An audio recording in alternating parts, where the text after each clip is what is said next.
Konbanwa, Sasaki desu. Paito, Japan.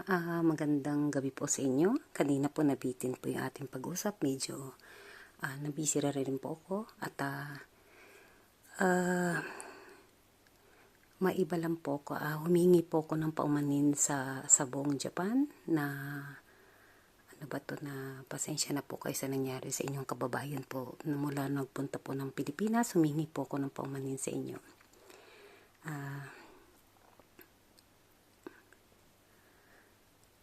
Ano pa po, sa nangyari po, pasensya na po kayo. At alam ko nakatranslate po ito kasi ng Japanese. At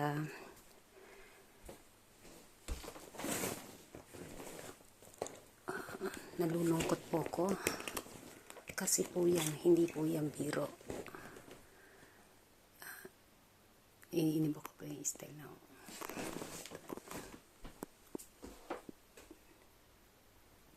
ganda. Yay. Ang ibig sabihin Hitomi at saka Shota nakasulat dyan. Humingi po ako mula sa aking puso po. Pasensya na po kayo sa nangyari sa dahil naka-news po yan. Naka-news po yung nangyari sa Pilipinas po na sa Malate. Galing po yata ng casino. Na-news po, napanood ko kanina. At pasensya na po kayo. I'm sorry po sa inyong kababayan po. At may mga vlogger po ngayon dito napapanood na pumupunta sa wall ko din. Mga vlogger, ang tatapang Pilipino ka. May dugo kang umiinom ka ng alak, nasa train ka. Alam ko yung mo, sa Edogawa, Tokyo ba yan? Basta Tokyo, ang siyang Tokyo eh.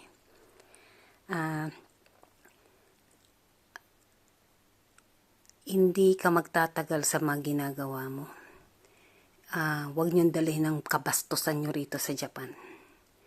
Walang bastos, ngayon lang to, lately lang ito nangyayari.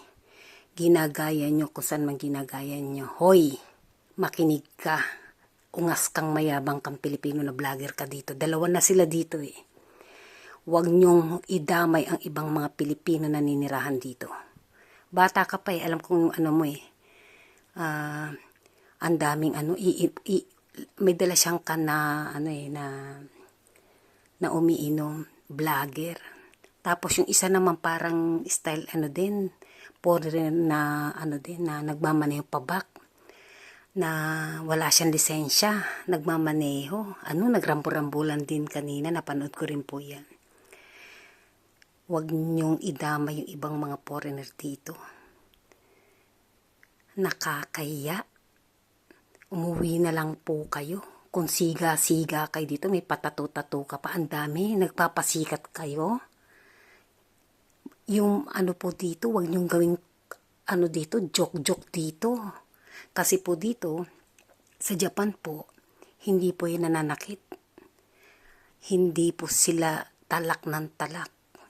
Ang aanihin sa inyo dito, madideport ka po. At bababa po ng bababa ang mga visa dito. Dati napakasimple, 5 taon ka lang na stay dito, na marriage ka dito, ay madali pong kumuha ng permanent. Ngayon, nawala na po ang permanent. Pinakauna, 1 taon. Ang pinaka-last ngayon is 3 years. Sa nangyari na naman po ngayon, malamang visa po ang titirahin nila, karamihan po. Kasi dapat lang katulad na nangyari dito. Ang dami na pong kaguluhan ngayon dito.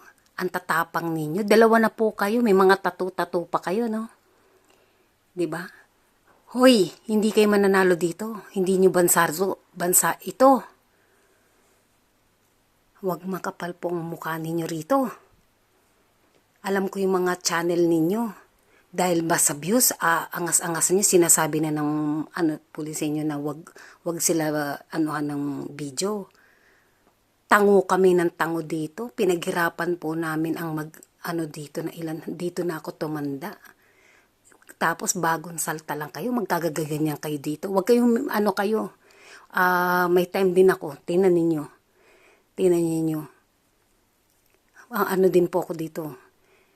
Tignan po natin gagawin ko sa inyo, mga titigas ang ulo po ninyo. Maniwala po kayo. 'Di ba? Pinaghirapan po namin dito.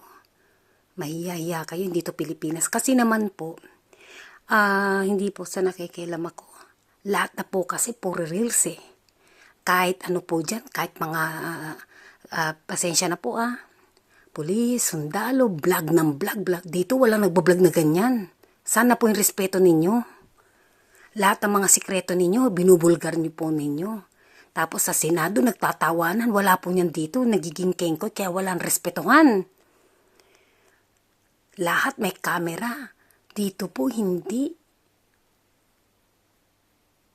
Kaya yung iba gumagaya na rin po.